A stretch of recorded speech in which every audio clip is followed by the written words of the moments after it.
Acho que agora vai, Ah, agora não sim. é? Tô Boa aparecendo? noite, Boa professora noite. Renata. Tudo bem? Tudo bem? Tudo jóia. É um prazer Que estar aqui, né? prazer. Que prazer. Eu queria apresentar a professora Renata antes de qualquer coisa, né? Antes dela dar esse show para a gente aí, como sempre faz. A professora Renata, na verdade, como eu já havia apresentado para vocês antes da aula, né? É a professora Renata Furtado de Barros. Antes de ser uma profissional exemplar, maravilhosa, vocês vão poder conhecê-la e eu quero muito que a conheçam também presencialmente, lá na Santa Úrsula, assim que a gente voltar desse período aí de quarentena. E a professora Renata é mestre e doutora em Direito Internacional pela PUC, é também da PUC Minas professora titular, da aula lá de Direito Constitucional, de Introdução ao Estudo do Direito, e é a professora mais querida sempre, né? Além do carisma que é próprio dela, peculiar, é de fato uma professora exemplar em tudo que faz. Né? Então, nós já trabalhamos aí muitos anos juntas, né, Renata? E Renata participou também com muito carinho da minha banca de doutorado, ela foi minha examinadora na banca de doutorado. Então, Renata, é com muita alegria que eu te recebo hoje, que meus alunos te recebem hoje, para falar de um tema que eu falo que isso aí para você é todo dia, né? Que é hermenêutica e interpretação do direito. Então, queria te dar as boas-vindas, já deixar aqui uma salva de palmas virtual para você. Eu tenho certeza que todos os alunos estão aqui com muito carinho para te ouvir hoje. Bom, professora Luciana, eu queria agradecer o convite. É uma grande honra para mim. Tem que contar para os seus alunos que tudo que você fala é suspeito, porque Luciana é uma grande amiga, né? E eu tenho uma grande admiração profissional por ela, como uma admiração pessoal também pela pessoa que ela é, pela dedicação como profissional. A banca de doutorado dela foi um prazer participar, porque realmente foi brilhante. Vocês já ficaram sabendo disso, né? Que ela arrasou, então ela é um ótimo exemplo para vocês seguirem aí na área jurídica. Eu sempre falo para os meus alunos que a gente tem que aspirar a não ser operador do direito, porque o operador é aquele que só copia a petição, faz algo sem pensar muito, que está dentro da caixinha. Vocês têm que se inspirar na Luciana, que é uma jurista, né? Ela é uma pessoa que pensa o Sem direito de ser. forma diferenciada, que traz aí um exemplo para vocês de seriedade, de humanidade ao tratar do direito, que é algo fundamental, principalmente quando a gente se pergunta por que o direito existe, como que ele funciona, o que são essas interpretações, que é um pouco o tema que a gente vai discutir nessa nossa fala aqui de hoje. Eu espero ser didática, porque falar de hermenêutica muitas vezes cria muitas dificuldades para os alunos, por ser uma área da filosofia que traz discussões complexas, que depende dos autores que a gente vai estudar, mas eu vou trabalhar com uma noção geral para vocês terem algumas reflexões sobre o que é interpretar direito, a relação da objetividade com a subjetividade, e para a gente trabalhar essas questões. Vocês podem ficar à vontade aí para. Muito obrigada. Agora que eu estou vendo aqui, gente, eu não sei usar esse Meets muito bem, agora que eu estou aprendendo. Estou vendo aqui que vocês falaram boas-vindas, obrigada. Oi, Renata, tá me ouvindo? eu vou desligar o Tá, meu microfone só para não dar interferência na tá sua joia, fala, tá tá bom, sem bom? problema. Seja bem-vinda e a palavra está com Muito você. obrigada.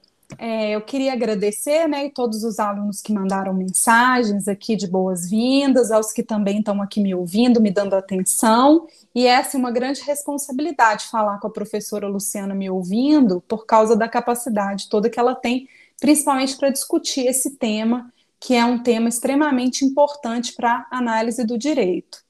Mas como eu sou corajosa, né, e o advogado tem que ser um destemido, ele não pode se acovardar diante dos grandes desafios que se apresenta para ele. Eu vim aqui hoje dar uma ideia geral para vocês a respeito de hermenêutica. Eu sou professora de hermenêutica e argumentação jurídica na PUC Minas, onde eu leciono, onde sou concursada, como a professora Luciana disse, E tenho, confesso a vocês, cada vez mais percebido que discutir hermenêutica está muito mais próximo de nós do que a gente imaginaria que está, né? E aí, eu não sei que ponto vocês estão dessas discussões, mas eu queria contar o que que é hermenêutica primeiro, para a gente começar a discussão sobre isso. E até se alguém tiver dúvidas, quiser fazer perguntas, fique à vontade, que eu estou vendo aí o que que vocês estão escrevendo, tá? Então eu posso esclarecer também. A hermenêutica, o próprio nome vem, o nome hermenêutica vem lá da Grécia Antiga e remonta ao deus Hermes, que era filho de Zeus. Hermes era considerado uma espécie de tradutor, porque o direito, ele era colocado, o direito e o pensamento do que era correto nas relações sociais, ele era colocado como algo que era posto pelos deuses, como algo que não fazia parte da consciência e da racionalidade humana. Até porque, se a gente for pensar, muitas vezes a gente ainda faz isso, quando a gente quer justificar que algo realmente é valoroso e a gente ainda não refletiu racionalmente sobre isso, muitas vezes a gente usa crenças religiosas para poder fundamentar esse pensamento. E na Grécia Antiga, com o politeísmo, que acreditava em vários deuses, muito do que os homens pensavam era vinculado a essa relação do que os deuses pré-colocavam como algo natural, que faria parte da nossa natureza em função da nossa criação, que advinha desses deuses. Hermes, filho de Zeus, morava no Olimpo, só que ele tinha um dom. E o dom dele era a capacidade de traduzir as regras, inclusive as regras jurídicas e o que era valor para a sociedade, através da codificação da fala dos deuses para os humanos. Então, a hermenêutica vem do nome Hermes, que seria esse mensageiro das determinações dos deuses, como algo que é posto de cima para baixo, de forma vertical, e que traduz para a gente a melhor forma de interpretar. E aí a hermenêutica hoje é vista como uma área da filosofia. E especificamente no direito ela ganha muita importância, destaque, porque das grandes dificuldades que vocês já devem estar percebendo que o direito encontra é a divergência de interpretação. Principalmente depois do iluminismo, quando a gente começa a valorizar muito uma percepção de direito mais objetiva, a gente acaba entendendo e percebendo que a objetividade depende muito do caso concreto, depende muito do tempo histórico em que a gente analisa cada questão, depende de várias circunstâncias. Meu computador acabou de cair, gente, desculpa, eu sou desastrada. Depende de várias circunstâncias em que a gente tenha a necessidade de interpretar e dar valor para o direito, entender esse direito para solucionar casos concretos. Qual que é o grande desafio do direito? O grande desafio do direito é estabelecer de forma objetiva, ou seja, com premissas que se apliquem para todo mundo, como que a gente pode solucionar os casos sem ter emoção envolvida, sem ter análises políticas X, Y e Z colocadas para essa decisão. E aí a hermenêutica, ela surge como uma tentativa de se construir uma filosofia que, para o direito, como hermenêutica jurídica, tente nos mostrar sobre diferentes técnicas, métodos e formas de compreensão como que a gente pode interpretar o direito. Isso já é muito complicado, porque eu contei aqui a história para vocês de Hermes, e quando a gente pensa sobre o Hermes em si, a gente já fica achando meio estranho como que a melhor interpretação jurídica pode ser aquela que consegue entender o que os deuses dizem para dizer para os homens. Se a gente pensa numa perspectiva de Estado democrático de direito, e aí eu não sei se vocês já refletiram sobre o que isso significa, né? Um Estado de direito é aquele organizado pelo direito, com regras, principalmente pós-Estado moderno, século XVII, século XVIII. A gente vai ter uma colocação de um Estado que tem uma base constitucional, ou seja, O poder não se institui pela força de quem está no exercício do poder, mas o poder se institui porque legalmente ele é organizado de tal forma que, inclusive, quem está no poder precisa observar o poder. A gente vê que até hoje a gente tem muitos líderes que não compreendem que devem obediência ao Estado de Direito.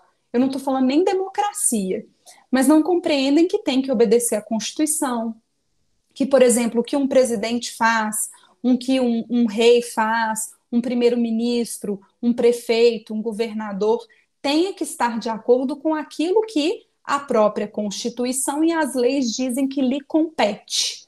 É o que a gente chama de competência no direito.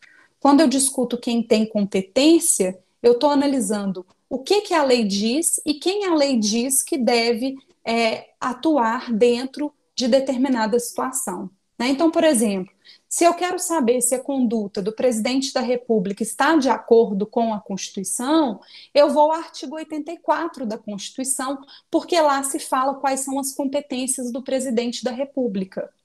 E não existe nenhuma licença poética, nenhuma liberdade para um agente público agir acima do direito, justamente porque somos um Estado que nos organizamos através do direito, que é coercitivo, ou seja, é obrigatório, tem que ser objetivo, tem que ser aplicado de forma igualitária para todo mundo. Por outro lado, esse é o Estado de Direito. A gente tem uma premissa de regime político democrático, que leva em conta que, no caso do Brasil, o poder é do povo. Isso está lá no parágrafo único do artigo 1º da Constituição. O poder sendo do povo, todas as ações de Estado têm que entender que a gestão tem que ser pró-povo. Isso significa defesa de todas as pessoas, maiorias e minorias, dentro desse sistema de Estado democrático de direito. Com essa análise inicial, a gente passa a perceber que nem sempre a filosofia e a hermenêutica elas estão associadas como uma forma de pensar e interpretar que leve em consideração essa relação. Por quê? Porque o próprio nome hermenêutica ele é bastante complicado e antidemocrático, antijurídico. Se eu imaginar que o direito ele precisa ser racional, ele não pode ter uma imposição religiosa, ideológica, política, ele tem que respeitar as pluralidades em todas as possibilidades.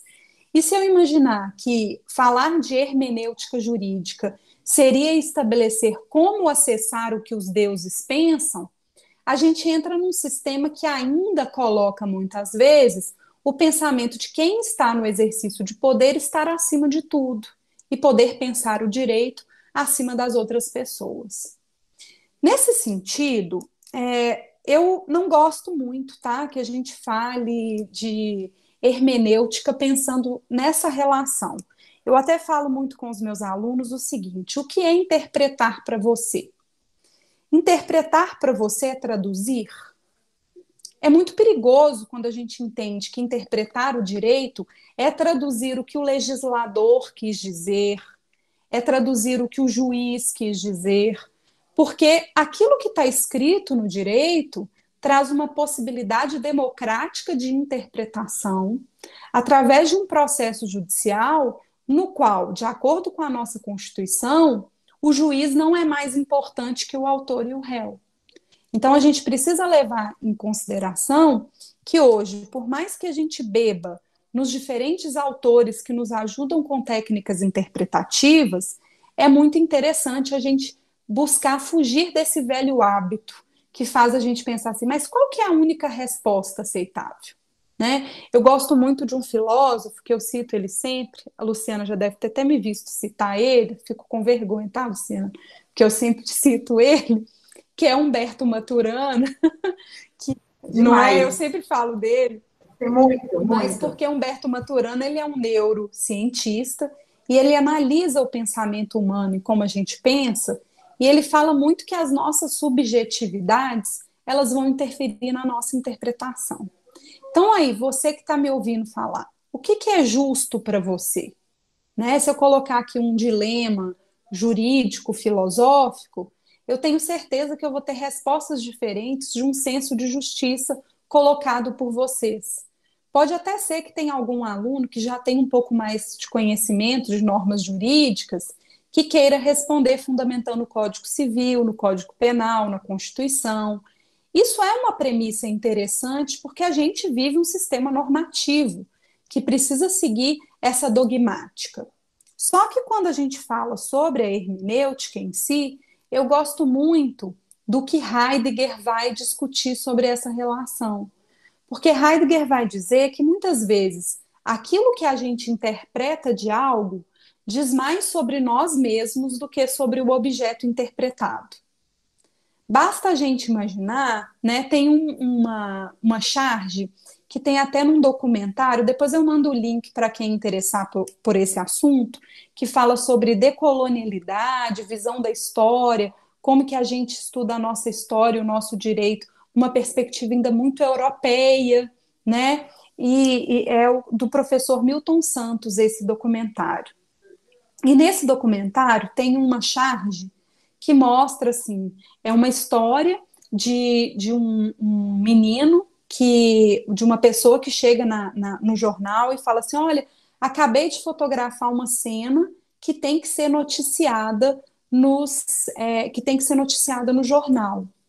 E aí ele fala assim, eu estava andando no Central Park e um cachorro foi atacar uma menina e um cara foi e salvou a menina desse cachorro, a menininha do cachorro. Aí o editor-chefe fala assim, nossa, mas que maravilha essa história. Então já estou vendo até a manchete. Americano salva criança de cão raivoso. E aí ele fala, não, mas não dá para ser assim, porque o cara... Não, primeiro ele fala, eu não sei contar piada, gente. Nova-iorquino salva criança de cão raivoso. Ele fala, não, mas não dá para falar assim, porque ele não é nova-iorquino. Ele, não, tudo bem, só a gente mudar. Americano salva criança de cão raivoso. Aí ele fala assim, ah, bom, mas o problema é que ele é muçulmano.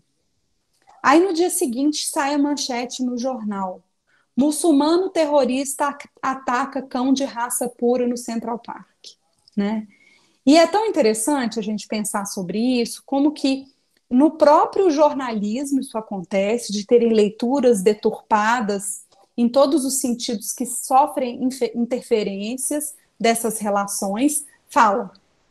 Você quer... Renata, é só uma questão. Hoje a gente estava discutindo até na própria Semana Jurídica, né? O documentário Orvilha, aquele A Voz da Maioria, Sim. que eu acho que é sensacional, né? E discutindo exatamente essa questão aí dos pré-julgamentos que hoje ocorrem, né? Então, quer dizer, eu tenho aí os cientistas políticos do Facebook, os cientistas políticos aí do Instagram, enfim, do Twitter, de várias redes sociais, e que fazem muitas vezes essa arte da interpretação completamente às avessas, né? Então, quer dizer, a própria fake news, se a gente for trabalhar aí, tem tudo a ver com a ideia da interpretação, ou de uma má interpretação, né? Exatamente. E assim, que bom, então acertei, né, o assunto que vocês estão discutindo, mas é muito interessante como que até para nós mesmos é difícil a gente ter uma isenção interpretativa quando a gente gosta muito de alguém ou desgosta muito de alguém para ter uma visão jurídica técnica dessa análise, né? Então, se a gente for pensar, por exemplo, um juiz, quando ele vai julgar um caso, se ele não se ater à racionalidade e às discussões feitas no processo e às provas produzidas, facilmente um processo judicial deixa de ser um processo legal e se torna um processo inquisitorial, né?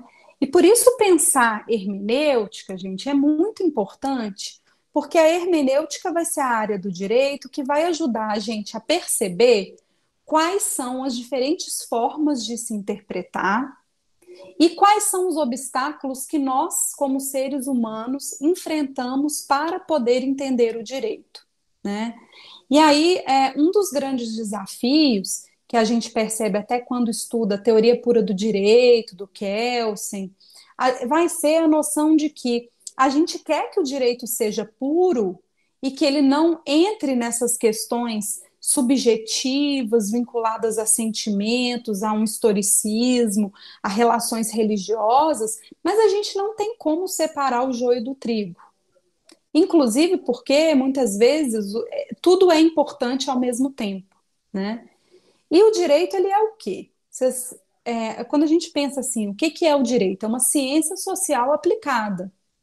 Se é uma ciência social aplicada, eu preciso levar em consideração que essa aplicabilidade, ela não vai ser absoluta como uma fórmula matemática. Graças a Deus para mim, porque eu não sei fazer conta, né? Mas quando a gente pensa sobre essas relações, o direito demanda um pensamento muito mais complexo, que inclusive nos faça perceber, por exemplo, que quando eu penso algo no direito, eu não tenho que ter pré-respondida a pergunta do que é justo ou injusto, mas eu tenho que permitir o processo de reflexão jurídica. Isso acontece muito. Já que a gente está numa conversa mais, né, menos formal, eu vou até contar um caso para vocês que aconteceu comigo assim que eu formei. Quando eu formei, eu resolvi fazer pós-graduação, lato sensu, não era mestrado ainda não, em direito processual. Só que o meu sonho era estudar outra área do que eu fui estudar, até virei outra coisa, mas foi bom esse percurso. Fui estudar bioética e eu queria estudar lei de biossegurança e discussão de utilização de embriões excedentes em pesquisas científicas. Porque lá na época, gente, tinha uma discussão se era Eles legal já ou não. tiveram essa leitura desse acórdão, Rê? Excelente, então. Já estão por dentro. Então, vocês já estão por dentro dessa discussão. Essa professora é maravilhosa, ela já prepara tudo para a gente falar. Enfim, quando eu fui estudar esse assunto, ainda não tinha esse acórdão que vocês leram. E eu, achando que estava sendo cientista, gente, resolvi estudar o negócio, mas eu pensei assim, vou estudar e vou concluir que tem que ser ilegal, porque é violação do direito à vida. Mas por que eu pensava isso? Por causa da minha religião. Porque eu achava que na concepção da minha religião, isso seria uma violação de algo sagrado que era a vida humana. E eu, ao pesquisar, quando eu comecei a ler muito sobre o assunto, eu não consegui não ler. Então, quando eu comecei a ler, eu comecei a perceber que eu não estava tendo um discurso científico jurídico, eu estava tendo um discurso proselitista religioso. E se eu estava me propondo a ser uma pesquisadora, eu não tinha que responder aquilo que eu queria que fosse a resposta. Eu tinha que responder juridicamente aquilo que era a minha conclusão de uma pesquisa jurídica. E eu reescrevi meu trabalho inteiro. Foi ali na pós-graduação, não foi nem na graduação, que na nossa época era mais difícil, né, de fazer pesquisa e de se aprofundar nisso. Mas foi nesse momento, nessa pós-graduação, que eu descobri o que era ser um cientista do direito. E eu percebi que muitas pessoas ainda não têm essa postura, elas acham que tem que só reafirmar aquilo que acreditam. Esse acórdão foi tão interessante, né? Eu até passei para os meninos a discussão na época, principalmente do Carlos Aires Brito, e ele utilizou de vários argumentos metafísicos, né? Metajurídicos, né? Então, quando ele fala lá, o embrião não tem alma, né? Ou seja, é algo que aquilo ali assusta qualquer operador do direito, e quando é falado ali no plenário, né? É algo que chamou atenção. Até a forma ali, até meio didática que ele utilizou para entender o que era o embrião, né? Que era um jorro de espermatozoide que se juntava a um óvulo e ficava confinado dentro de um tubo de ensaio. Então, quer dizer, foi um julgamento muito interessante e que tem muita questão hermenêutica importante ali, né? Como que as questões valorativas e religiosas tomaram conta, né? Permearam aquele julgamento. E o mais interessante também, né, com uma influência ímpar ali de várias religiões na época, né, Renata? Com certeza. E, assim, essa participação do que eles chamaram dos amicus curiae, que os amigos da corte, os representantes das várias religiões que foram participar, isso não é antijurídico, porque a gente tem um regime democrático, mas é a manifestação daquilo que as pessoas acreditam. Agora, como que tem que ser a decisão jurídica? A decisão jurídica tem que levar em conta a normatividade, o respeito a essa pluralidade, porque ninguém vai ser obrigado a doar os seus embriões para pesquisa, né? e levar em conta também essa busca constante, que hoje a gente tem essa resposta para esse assunto. Pode ser que depois a gente mude. Essa busca constante de compreensão da existência humana nos diferentes conflitos jurídicos que a gente vai enfrentar e que precisa da gente se debruçar sobre isso, né? E aí, acho que pensar hermenêutica, quando a gente pensa em Kelsen e vai perceber aí essa relação de busca de objetividade, a gente tem algo que é muito importante que vem principalmente com o iluminismo e que vai ser reafirmado por Kelsen, que é a percepção de que a gente precisa tratar o direito como ciência. E tratar o direito como ciência é questionar a nossa pessoalidade ao examinar as questões de pluralidade que às vezes nos dificultam a perceber as diferentes perspectivas de existência. E um problema sério que nós temos aí eu vou ter que falar de novo, por causa da minha linha de estudo, é a colonialidade. Porque muitas vezes a gente valoriza o direito, interpreta o direito só de acordo com autores, filósofos e pensadores que são europeus, homens, né? Toda aquela característica, né? Eu valorizo o homem branco, proprietário, cisgênero, heterossexual, europeu, rico. Se ele não tiver todas essas características, acaba que ele não tem a mesma validade de fala que as outras pessoas.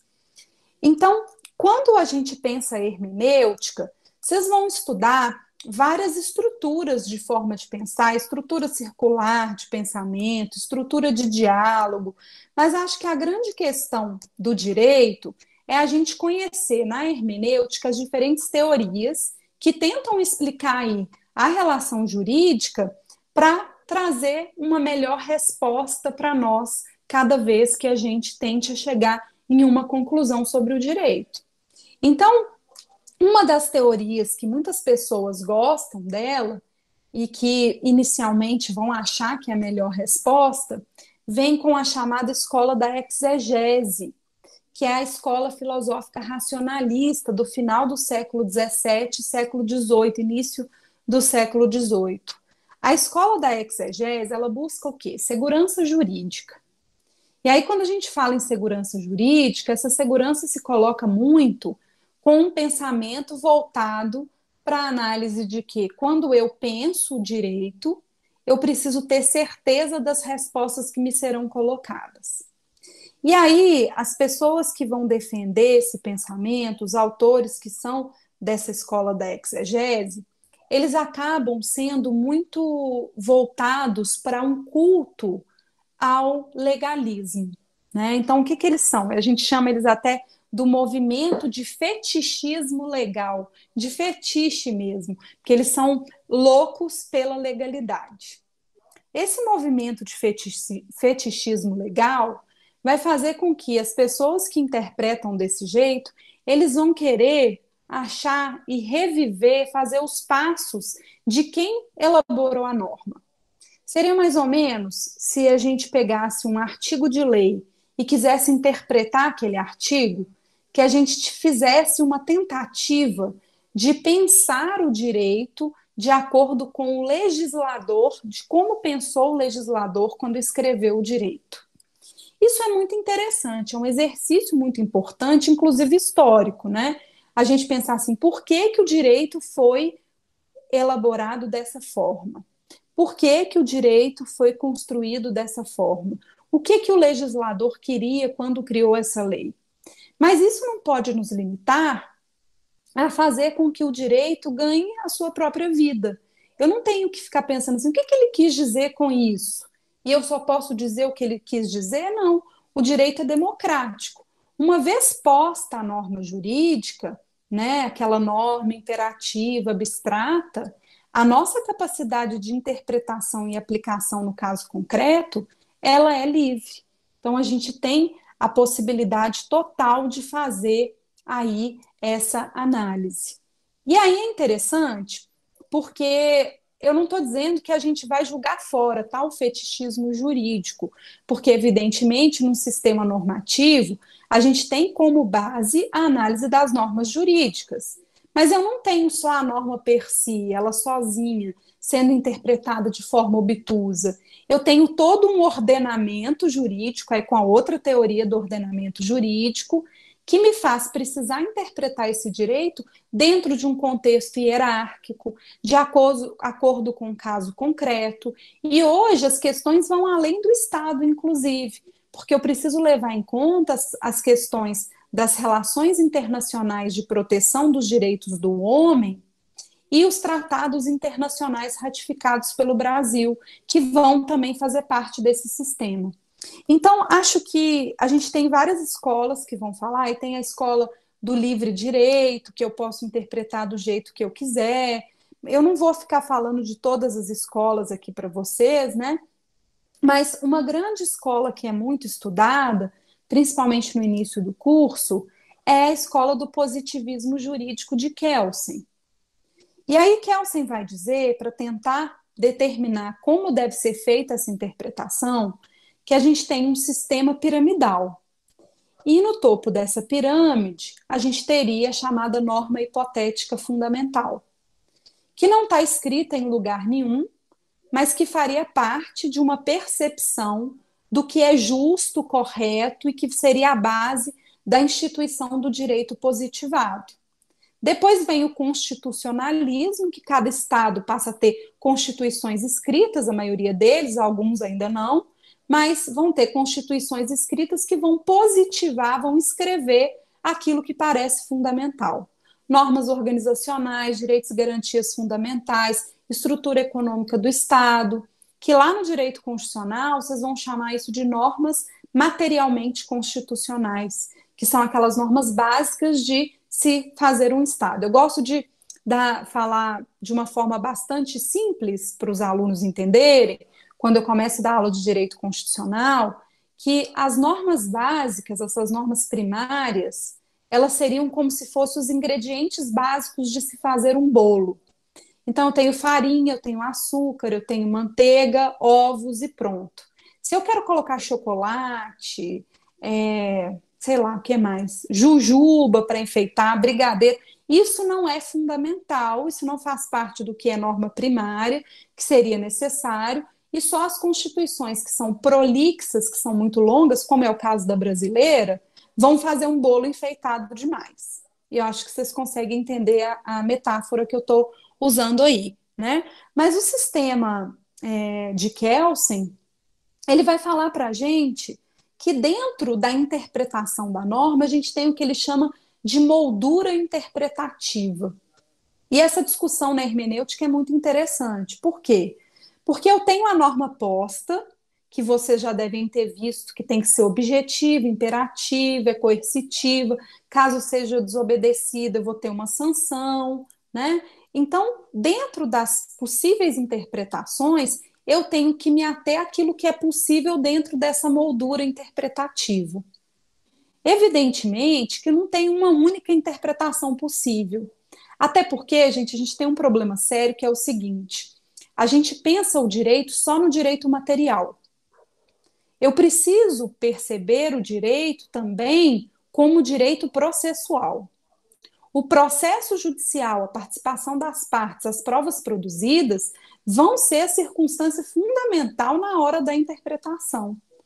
Então, por isso que eu tenho essa margem interpretativa, que o próprio Kelsen, o rei positivista de todos, ele traz para a gente como uma possibilidade daquilo que é limite interpretativo aí. E aí, para eu não me alongar tanto, até para vocês poderem fazer perguntas, se quiserem, eu acho que uma das questões que a professora Luciana me falou que é interessante da gente discutir é assim, mas qual que é o papel do Supremo Tribunal Federal, então, nessa hermenêutica, né? Renata, antes de você falar do Supremo, é interessante porque eu passei para os alunos também aquela questão da DPF 132, que julgou, né, em maio de 2011, a questão das uniões homoafetivas. Sim. Porque eu acho que é tão interessante quando a gente estuda, né, quando a gente entra para o curso de Direito, a gente tem um pouco aí, um pouco filhos de Kelsen, né? Ou seja, só existe o direito se for aquele direito emoldurado, codificado que muitas vezes não reflete a autonomia privada das pessoas, as liberdades e garantias fundamentais do indivíduo, né? Então, quer dizer, por que se interpretar uma norma que é constitucional, como está lá na Constituição, que a união estável é apenas entre homem e mulher, né? Por que o Supremo vem e fala que agora pode ser entre pessoas do mesmo sexo, né? Então, para o aluno de primeiro período, entender muitas vezes essa interpretação sistemática do direito, né? E essa interpretação que leva em consideração, em especial, os princípios constitucionais, acaba virando uma situação bem complicada, né? E ele fala, bom, que direito é esse, né? Então, aí, por isso que eu te pedi tanto para falar, que você fala com tanta propriedade, a gente ficaria aqui até meia-noite, se quiser, vamos ficar, mas eu te pedi para falar sobre essa questão do Supremo, que eu acho que é algo que, de fato, intriga, né? Pelo menos intriga, se a gente pode dizer assim, os alunos, quando ingressam aí no curso de Direito. Uhum. Excelente. Eu vou, então, partir de uma análise da relação do direito público e privado, para a gente fazer uma reflexão a respeito dessa questão hermenêutica. Quando a gente pensa sobre as relações, primeiro fazer uma observação. A fala da professora Luciana é certeira, né? Quando a gente pensa o direito e quando a gente pensa sobre as relações sociais humanas, muitas vezes o que diferencia o direito como um instrumento de controle social é a sua obrigatoriedade. O que a gente, para ficar chique, chama de coercibilidade, coercitividade, as duas palavras estão certas, tá, gente? Porque o pessoal fica em dúvida aí. Mas quando a gente pensa sobre isso, evidentemente que muito também do que se valoriza da nossa profissão, né, quando você fala que você está estudando direito, muitas pessoas valorizam, porque hoje a gente entende o direito como algo obrigatório. Estudar direito antes da Constituição de 88 era estudar poesia. Não estou falando que estudar poesia não é importante, mas eu tenho certeza que a literatura é muito mais rica do que uma norma jurídica não cumprida, como era o caso lá da Constituição, das constituições da Constituição da época da ditadura militar, né, e dos atos institucionais e tudo mais. Então, a gente parte de uma premissa que a gente concorda muito com Kelsen, porque a gente fica nessa relação de necessidade de obediência da obrigatoriedade. Acontece que nós já estamos num sistema que ele se apresenta como muito mais complexo do que esse linear kelseniano, né? Porque a gente vai entender que não basta simplesmente escrever as normas e falar que se aplica para todo mundo, porque só a norma escrita tem direito material, mas o direito processual vai me permitir essa discussão, produzir provas, e é isso que o advogado faz, né? Não sei se vocês chegaram lá ainda, mas vocês sabem o significado da palavra advogado? A palavra advogado vem da terceira fase do direito romano. Sou professora de direito romano, também dou aula de um monte de coisa, gente. Mas a terceira fase do direito romano, quando em Roma eles começam a permitir que as pessoas, que antes os julgamentos aconteciam, sem as partes poderem participar do processo. Então imagina você ser julgado por algo sem poder abrir a boca, nem escrever nada, nem falar nada. Depois eles começam a permitir que as partes defendam o seu pensamento em praça pública. Inicialmente não era todo mundo que podia, não. Era assim, o autor ou o réu que é de uma classe social superior. Então só esse pode falar. Olha que absurdo, né? Mas depois os dois começam a falar. E aí o que acontecia era que quem falava precisava ter muita capacidade jurídica de argumentação. E aí sempre se chamava um filósofo que soubesse retórica, que entendesse do direito natural, que era muito do que fundamentava o direito romano. E aí esse filósofo que falava pela outra pessoa, primeiro era assim, lá vem o filósofo falar pela outra pessoa, lá vem o filósofo, de repente ele passou a ser chamado de advogado. Ad, o prefixo significa junto, vogado vem de vogal, é o que está junto do que fala. Né? Então, quando a gente pensa sobre essa relação do profissional, do advogado, que está ali no caso concreto, discutindo e falando em nome do seu cliente, necessariamente a gente percebe que a presença do advogado, como a nossa própria Constituição diz, é uma função essencial da justiça, porque a justiça não está posta pela norma. A norma é simplesmente uma premissa dogmática de interpretação do direito, né? E aí, falando como eu ia, porque aí eu penso em várias coisas, eu vou fazendo parênteses, tá, gente? Se eu estiver confusa, vocês falam aí, tá confuso.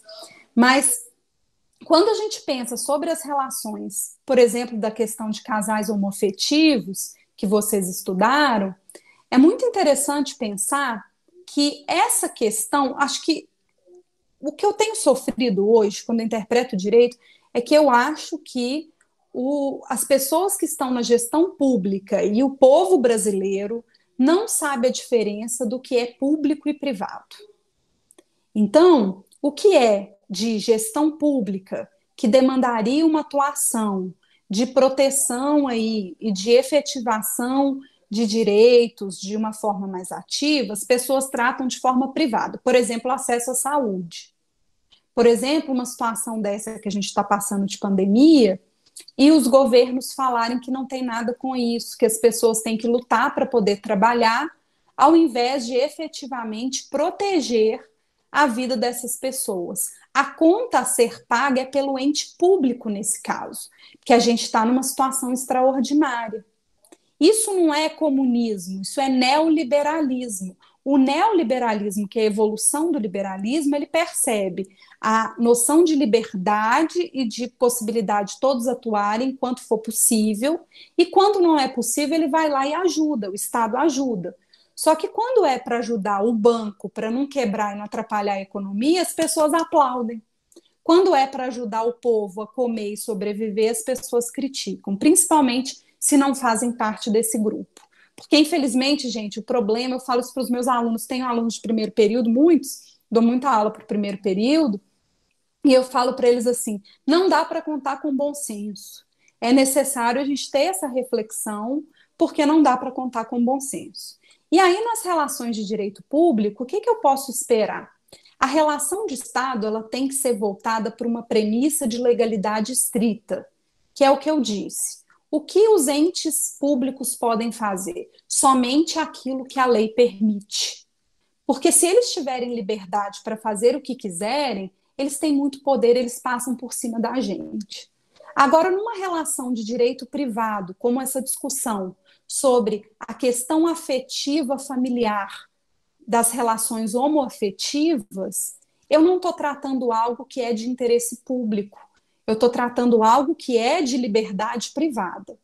Então, lá no direito privado, eu posso fazer tudo o que eu quiser, eu sou livre, desde que a lei não limite. No direito público, o ente público não é livre, ele só pode fazer aquilo que a lei determina.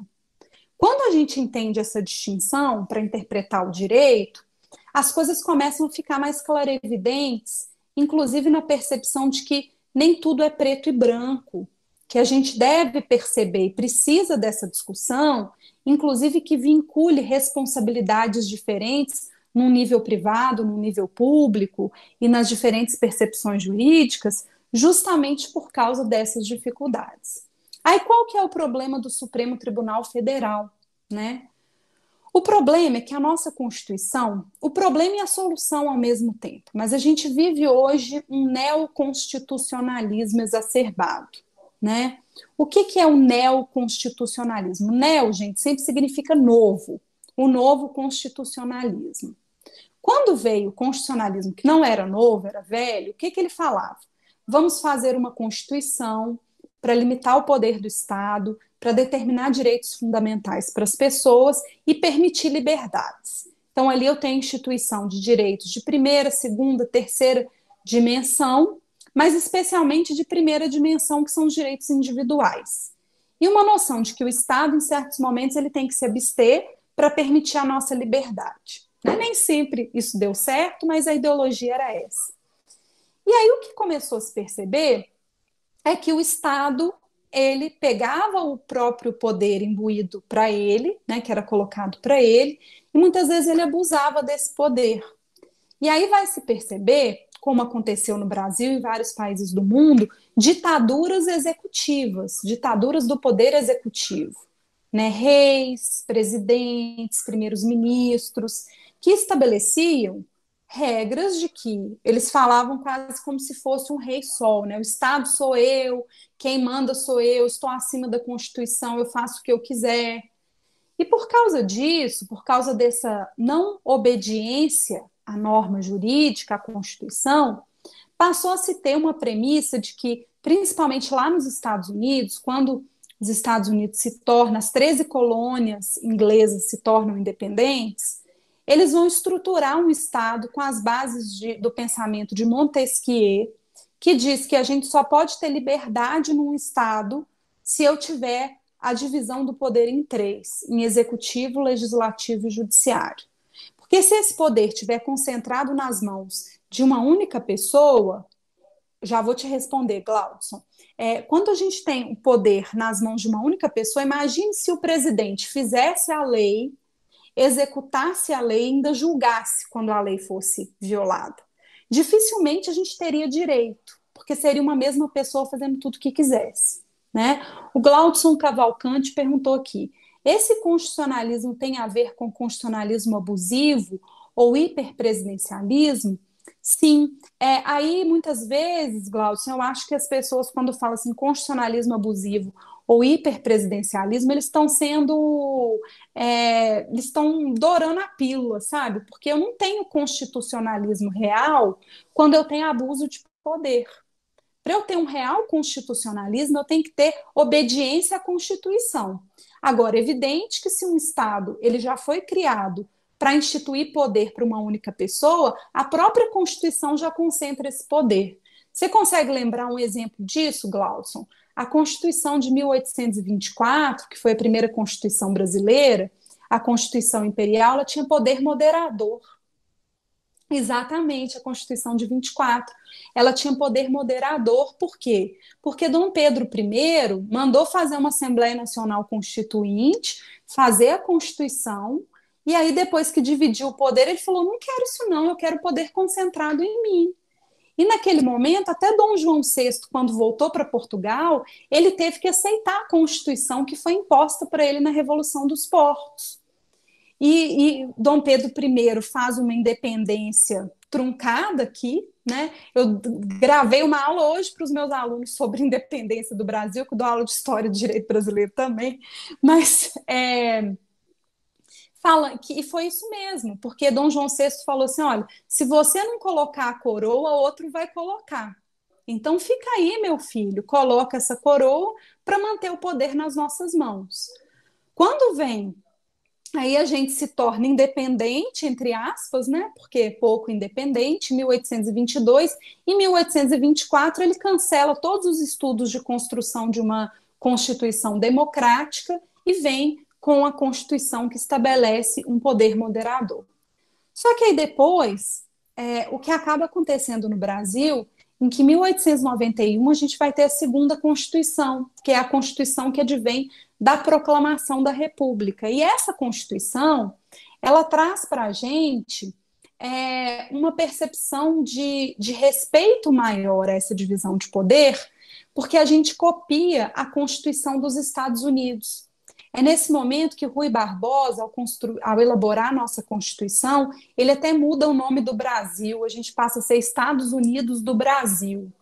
E a gente adota o federalismo como sistema de organização do Estado. Só que um federalismo diferente dos Estados Unidos. Eles eram 13 colônias que se juntaram e por isso tinham muita autonomia. A gente não, a gente era um Estado unitário que depois deu um pouco de autonomia, né? Mas quando a gente pensa sobre essa relação, é muito interessante porque nessas discussões todas a respeito do direito, a gente vai perceber que lá a resposta está na nossa história, o início do papel do STF, do Tribunal Supremo do Estado. Porque quando a gente copia a Constituição dos Estados Unidos em 1891, a Constituição dos Estados Unidos tinha como premissa de que se houvesse dúvida jurídica de como solucionar, era necessário ter um controle de constitucionalidade, por causa da pirâmide lá de Kelsen, a Constituição aqui no topo, tudo tinha que estar de acordo com a Constituição, e num caso que foi julgado nos Estados Unidos, conhecido como Marbury versus Madison, Os Estados Unidos diz que o papel do Supremo Tribunal é proteger a Constituição. E aí, quando a gente copia isso para o Brasil, a gente entende que o papel do Supremo Tribunal Federal é proteger a Constituição. A nossa história ainda responde mais sobre esse fortalecimento do STF, porque depois, com os diferentes embates que a gente teve históricos, e principalmente com a ditadura de 64, a gente vai ter um sistema de abuso de poder realizado pelo judiciário, desculpa, pelo executivo. E por quê? Porque o executivo, o judiciário, gente, ele não atuava praticamente na época da ditadura.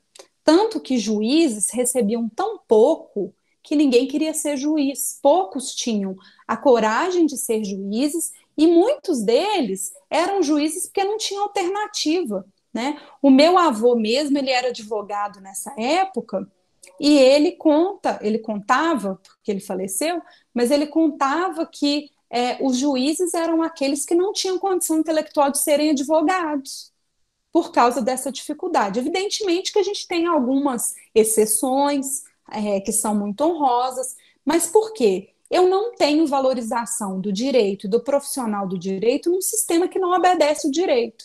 Acho muito engraçado quando tem estudante de direito defendendo a volta da ditadura. Eu fico pensando assim, quer ficar desempregado, quer deixar de ter qualquer análise de legalidade de discussão do direito. O que você vai fazer? Você vai fazer negociata com torturador? É muito complicado. Mas, enfim, aí quando vem a Constituição de 88 e vai se fazer redistribuição desses poderes e se equilibrar o legislativo, executivo e judiciário, começa a se voltar para esse sistema que o Supremo tenha esse papel e passa a se perceber um protagonismo do Supremo Tribunal Federal. Tem até um texto, ele é um pouco complexo para o início do curso, mas aqueles que já gostam de ler coisas mais complexas, eu tenho ele em PDF, Lu, eu vou te mandar se você quiser, que é o texto do STF como superego da sociedade. Não sei se você já leu, esse texto é maravilhoso. E ele discute assim, o fato do Supremo Tribunal Federal ter ganhado esse protagonismo por fazer o controle de constitucionalidade fez com que a gente passasse a enxergar o Supremo como aquele que é o Hermes. Por isso que eu comecei a falar do Hermes. Aquele que traduz o que os deuses pensam, os únicos que conseguem ter acesso a esses deuses, para falar para nós que somos mundanos e que não temos condição de pensar o direito. E aí isso é tão complexo, né? Porque quando a gente pensa sobre isso não tem nada de democrático. Justamente porque se eu imagino que eu só vou ter acesso ao direito se eu conseguir convencer os Hermes, os deuses, aí tem uns que chamam de oráculo de Delfos, que era o local, o tribunal dos deuses, onde se decidiu que era justo ou não. Se eu entender o Supremo Tribunal Federal como algo inatingível, superior e melhor que todo mundo, isso é democracia, isso é direito, né? O problema é que o ser humano, eu volto para a análise filosófica da relação ontológica humana, o ser humano ele é muito vaidoso, né? A gente percebe que, inclusive, a partir do momento que começa a se televisionar as decisões do Supremo Tribunal Federal, todos os juízes do STF, eles leem os motivos das suas decisões todas, sendo que antes isso era muito mais célere, porque era assim, o relator lia, depois os outros que pensavam a mesma coisa, eles falavam, eu acompanho e acabou. Agora não, passa maquiagem, eu passei maquiagem hoje para vocês, né? Mas passa maquiagem, todo mundo quer parecer que é mais inteligente que o outro, que faz uma tese mais interessante, e vira uma questão muito mais de vaidade. Não era nem para a gente saber o nome dessas pessoas, porque a atuação delas deveria ser imparcial, mais contida, mais restrita, mas eles ficam parecendo que são salvadores da sociedade. E aí, tenho certeza que a Luciana compartilha desse pensamento, que a gente já discutiu sobre isso. Às vezes a gente tem até colegas que cometem o equívoco de falar assim, o STF já decidiu isso, não pode mais discutir. Como se a gente tivesse a fala dos deuses e acabou a discussão. É verdade. Não é? Tem toda a razão. Não. Principalmente quando isso é imbuído dessa vaidade absurda que existe na nossa área, né? E que é, de fato, assim, vem com uma questão de medir a capacidade intelectual, que muitas vezes nem existe, né? Ela está travestida aí por uma casca, né? Enfim, que ronda essa situação toda aí. Tem razão, Rê.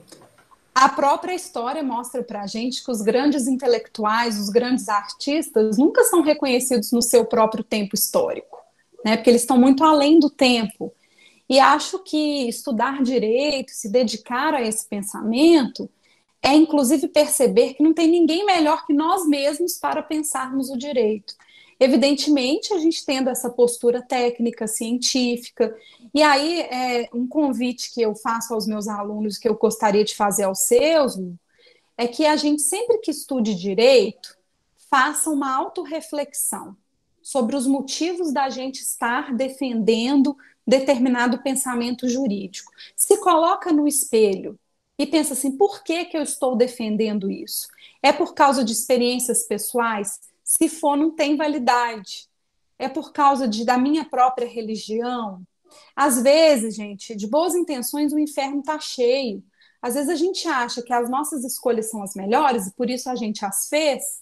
A gente acaba achando que pode limitar a escolha do outro em função da noção de já sabermos o que é melhor para ele. Ninguém sabe o que é melhor para ninguém. E o direito, nessa análise de democracia, ele vai trazer, através do processo judicial, algo que é tão científico e tão bonito, que é a nossa capacidade de realmente discutir o direito. Qual que é o problema disso? O problema disso é que, infelizmente, não é só o STF que acha que são deuses, Carlos, né? O problema disso é que muitos dos juízes, advogados que são influentes, acabam achando que estão acima do direito e que podem deturpar a norma, que podem violar as provas. Quantas vezes a gente tem que se esforçar, por exemplo, para fazer um juiz ler a petição que a gente escreveu? A gente, inclusive, tem que ser bastante didática, sucinta. Tem gente que acha lindo. Contratei um advogado, a petição tinha 100 páginas, a petição dele está discutindo o meu tema. Olha, desculpe, mas por mais que você ache legal que ele tenha 100 páginas escrevendo para te defender, não vai ser lido. Então, infelizmente, a gente tem essa necessidade de atuar de uma forma mais condizente com essa democraticidade. Eu estava discutindo antes da sua entrada, Renata, hoje, com eles, né, essa questão do processo dentro da questão dialógica, né, ou seja, da própria relação jurídica dentro da relação dialógica. E como que, na nossa época, nós fomos criados ali dentro de um processo, dentro da LIDE, né, essa foi a nossa formação.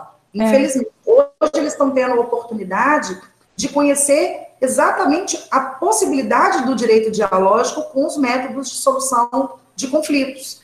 Então, por exemplo, eu que milito na área do direito das famílias, imagine você, né, eu estava até comentando isso com eles, depender de uma sentença, por exemplo, de um juiz sobre a guarda do seu filho, sobre o direito à convivência, sendo que ele não mora dentro da sua casa, ele não conhece as suas peculiaridades, as suas particularidades, e você deixa ali para o que a gente chama, né, chamava de juiz boca da lei, né, dizer o seu direito. Então, quer dizer, você parte ali de um processo que muitas vezes não será, de fato, melhor para você, nem para outra parte.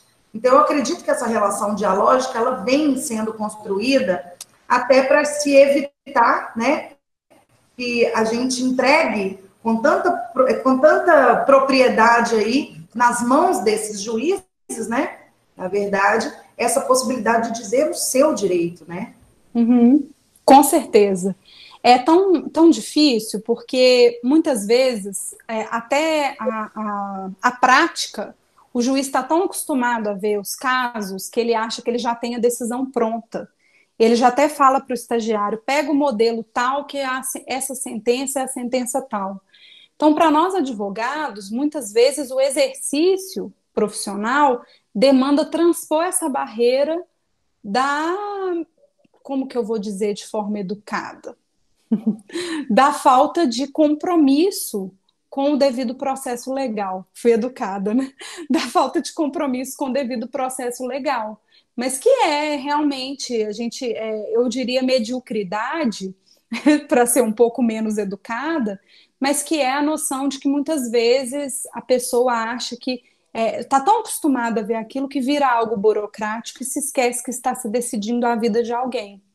No direito das famílias, a gente ainda tem uma dificuldade muito grande, que a professora Luciana pode falar melhor do que eu, que envolve a relação hermenêutica, que é o fato de que, às vezes, as relações pessoais, familiares do juiz, do promotor de justiça, vão interferir na leitura dele da relação daquela família.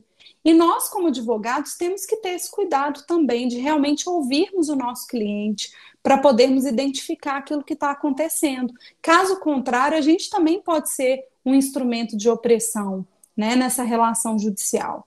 Então, eu acho que quando a gente pensa em hermenêutica, a gente às vezes confunde mais a cabeça de vocês do que clareia. Porque, né, quando a gente faz todas essas reflexões da dificuldade que é pensar o direito, vocês falam assim, mas e agora? Qual que é a resposta? Isso não vai ser dado para vocês, é por isso que vocês estão estudando um curso superior tão complexo como o direito. Mas esse caminho e essas reflexões que vão fazer com que cada vez mais a gente consiga perceber a magnitude dessas relações, né?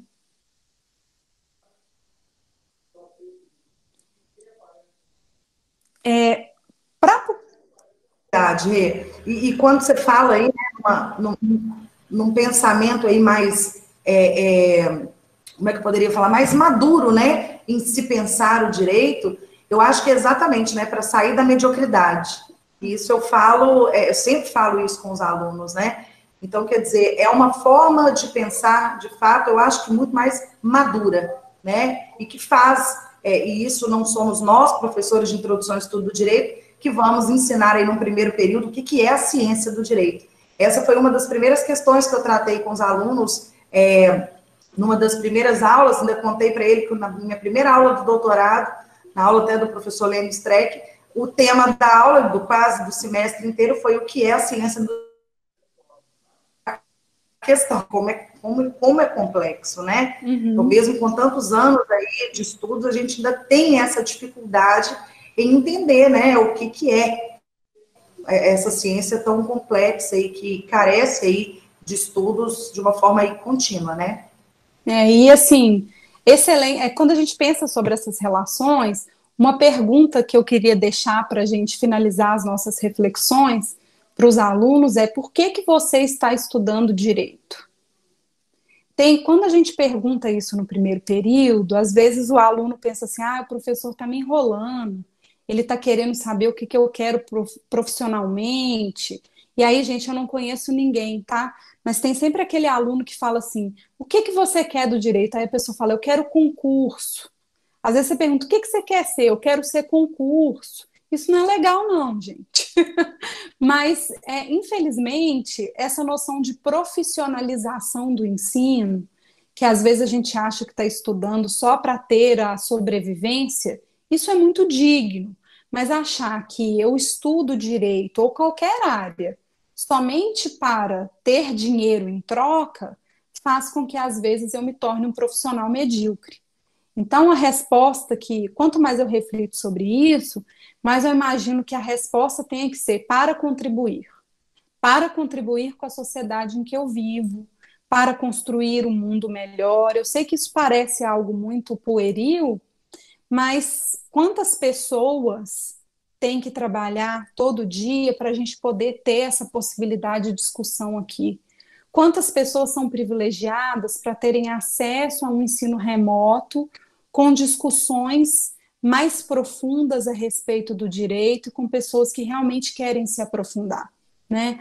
Tanto que a gente vê que a gente tem instituições de ensino diferentes, né? O caso da Santa Úrsula é uma instituição muito séria, que tem essas discussões jurídicas aprofundadas, Mas tem lugares que vendem para o aluno só uma noção de que ele vai pagar menos, de que ele vai ter acesso a um ensino que vai fazer com que ele passe na OAB, mesmo que ele não tenha uma profundidade, uma capacidade intelectual para se aprofundar no direito.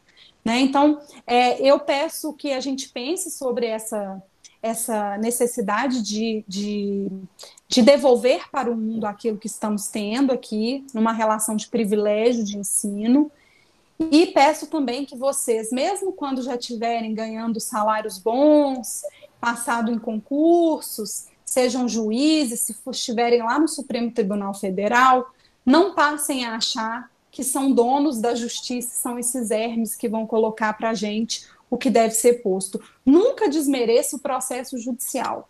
Né? O processo judicial é fundamental e a fala das partes é que democratiza e transforma o nosso Estado num verdadeiro Estado de direito, um Estado democrático de direito. Então, acho que é isso. Renata, antes de eu falar um pouquinho sobre essa aula maravilhosa de hoje, eu queria já deixar aqui um espaço para os alunos poderem perguntar por meio do chat. Aproveitem a professora Renata, tá? Porque ela é maravilhosa mesmo, Alessandra. De fato, assim, Renata, eu acho que os alunos também, me dói muito que essa aula foi apenas para o primeiro período, né, manhã e noite, mas eu te peço já, e o meu convite reiterado para os alunos, que você venha pessoalmente. Você sabe aonde você vai ficar, né? Minha casa, somos amigas pessoais, nossos cônjuges também são muito amigos. Então, mas antes de tudo, Renata, a sua aula é espetacular, né? Então, assim, eu não tenho palavras para te agradecer, acho que aí você já está lendo os alunos, né? Já se manifestando, e nós ficaríamos aqui, eu acho que a noite inteira falando sobre hermenêutica. Nós falamos sobre hermenêutica, sobre interpretação, né? Até sobre a questão um pouco da nossa profissão. Então, assim, eu não tenho palavras para te agradecer. Eu já deixo aqui o convite da Santa Úrsula e a Santa Úrsula de portas abertas para a sua vinda pessoalmente aqui para o Rio de Janeiro, para a gente ter você mais de pertinho e poder aprender cada vez mais. Eu fico babando todas as vezes que você fala. Você é uma grande inspiração. E eu queria que você depois divulgasse para os alunos o seu canal no YouTube, o seu Instagram, que você sempre se posiciona de forma maravilhosa, né? Então, eu queria muito, assim, te agradecer de coração, como uma amiga, mas aqui, na verdade, na condição de professora, representando aí todos os alunos e essas manifestações de carinho deles para com você. Muito obrigada, agradeço aos alunos tão carinhosos, né, para falar sobre a discussão que a gente teve aqui. Vai ser um prazer, gente, mineiro, podendo ir para o mar, a gente vai correndo, né? Ainda mais para encontrar a amiga querida, vai ser um prazer para poder falar para vocês. A gente escolhe um tema que seja do interesse de vocês para poder aprofundar aí as discussões. O meu Instagram é um pouco lúdico, tá, gente? Eu me divirto lá também, não é só coisa séria, não, de direito, mas lá eu divulgo muita coisa para vocês também. E o meu Instagram é Renata F. de Furtado, que é meu sobrenome, Barros. Aí, quem quiser me seguir lá, depois lá tem também o link do meu YouTube, porque eu estou fazendo aulas colocando no YouTube das diferentes disciplinas que eu dou para os meus alunos, se for do interesse de vocês.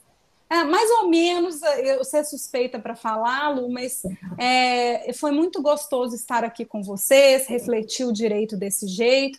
E a gente, super Renata, exatamente. Eu sou lúdica, Renata, tá vendo? Esse nome maravilhoso. Eu tinha que exaltar com o super na frente, né? Mas sou eu mesmo. Obrigada, vou te autorizar lá, porque eu não deixo para todo mundo, não, senão o povo vai fuçar a vida da gente sem a gente saber. Mas, enfim, é um prazer e que a gente consiga pensar o direito de uma forma leve, mais profunda e entender o nosso papel nessas relações aí. Eu irei, assim que acabar o apocalipse zumbi, eu vou visitá-los com o maior prazer, vai ser uma satisfação. Queria, então, deixar aqui todas essas manifestações de carinho para você. receba aí a nossa salva de palmas virtual para você. Queria te agradecer imensamente, te deixar um grande beijo. Vinícius está te mandando um beijo também, tá? Dá outro nele. Aqui todos em casa somos, você sabe, né? Somos fãs incondicional da Renata como pessoa e da Renata como profissional, tá bom? Então, queria te agradecer imensamente e a gente se fala, tá? Muito obrigada. Obrigada a todos. Sim, Cauã, tem canal no YouTube, tá lá no meu link do meu perfil do Instagram, tá? Mas aí são as aulas que eu dou para os alunos da PUC Minas, que eu acabei colocando lá também, porque às vezes alguns têm dificuldade de acesso, no YouTube fica mais fácil. E é bom para democratizar, né? A gente vai fazendo as discussões aí. E, Luciano, a Luciana também está convidada para uma live lá na PUC. E assim que isso acontecer, ela vai divulgar isso para vocês, porque ela vai lá falar para a gente também, que a gente não pode perder a oportunidade. Viu? Com certeza, Rê. Um grande muito beijo. Obrigada. Muito obrigada. Um beijo, gente. Obrigada pelo carinho. Tchauzinho. Até a próxima. Até a próxima. Eu que agradeço. Obrigada. Bom, pessoal, acho que Renata dispensa comentários, né? Então, eu queria agradecer a todos pela aula. Já agradeci a professora Renata. Eu acho que a Renata, vocês viram, né? Eu acho que ela é uma profissional completa, né? Então, eu quis fazer esse carinho com as minhas 2 turmas da manhã, que eu gosto tanto, que eu tenho tanto carinho com vocês, e eu quis trazer uma profissional de primeira para falar com vocês mesmo sobre esse tema tão importante. Então, espero que todos tenham gostado. Nossa aula vai ficar gravada e eu vou postar amanhã mesmo, tá bom? Muito obrigada a todos, tenham todos uma ótima semana, uma semana iluminada de muitos estudos, e a gente se encontra na nossa prova na segunda-feira.